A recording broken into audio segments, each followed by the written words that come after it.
Assalamualaikum. Ayan, gusto ko lang sagutin yung komento ng isa sa mga taga-subaybay natin. Sabi niya, pwede niyo po bang i-share sa amin kung ano yung hinahanap mong sagot sa mga tanong niyo na naging dahilan bakit ninyo niyakap ang Islam o bakit kayo nag-convert sa Islam? Salamat. Ang katanungan na yun, kabayan, ay walang iba kundi yung tamang pagkilala sa nag-iisang Diyos na tagapaglikha, no? Kasi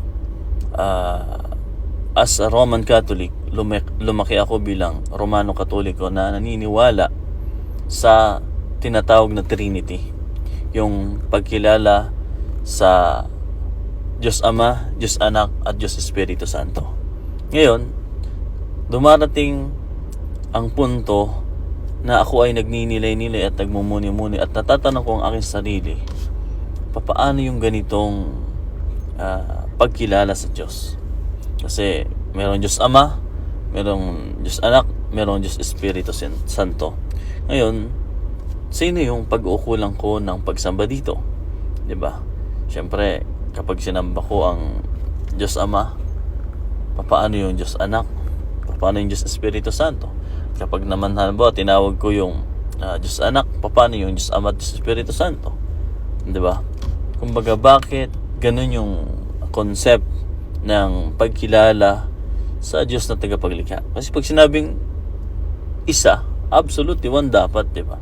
Pero bakit may Ama, may Anak, may Diyos Espiritu Santo? Sa Islam, no? Nung aralin ko ang pananampalatayang Islam, napakalinaw.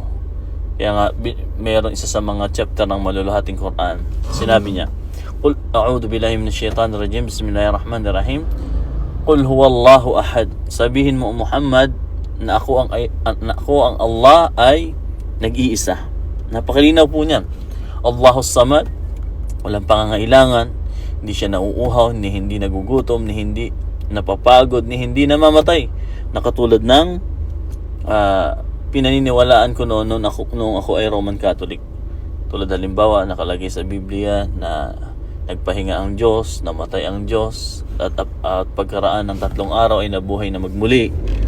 Yung mga ganong doktrina. Lam yalid walam yulad. Yun, nanganak ang Diyos. Diba? Pero sa Islam, anong nakalagay dito? Hindi siya nanganganak. Ang Diyos na tagapaglikha na itinuturo ng pananampalatayang Islam ay hindi nanganganak ni hindi ipinapanganak. Walam yakul lahu kufuwan ahad. Wala siyang kagaya. Kaya napakalinaw ng aral ng Islam. Napagtanto ko na ang aral ng Islam ay sobrang dali na matanggap. Kumbaga, napaka-common, napakagaan tanggapin sa ating pag-iisip. Unlike ng God the Father, God the Son, God the Holy Spirit, sasabihin mo na isa lang ang Diyos, pero bakit 3 ang binabanggit natin? Diba? Paano magiging isa kung ang anak ay naupo sa kanan ng Ama? Tulad ng nasa Biblia. Diba? Kaya dun pa lamang kung aaralin natin mabuti at ikukumpara, kasi syempre, kung totoo tayo naghahanap ng katotohanan, kaya nga napunta ko sa iba't ibang sekta ng kakristyanuhan, kasi ikinukumpara ko ang bawat isa. Kung alin yung pinakamainam doon, yun ang aking yayakapin. Kaya nang dumating sa akin ang pananampalatayang Islam, wala nang mas humigit pa. Wala nang mas humigit pa sa 4,000 na mga religion na naka-registered sa sect sa ating bansa sa Pilipinas na lamang, no?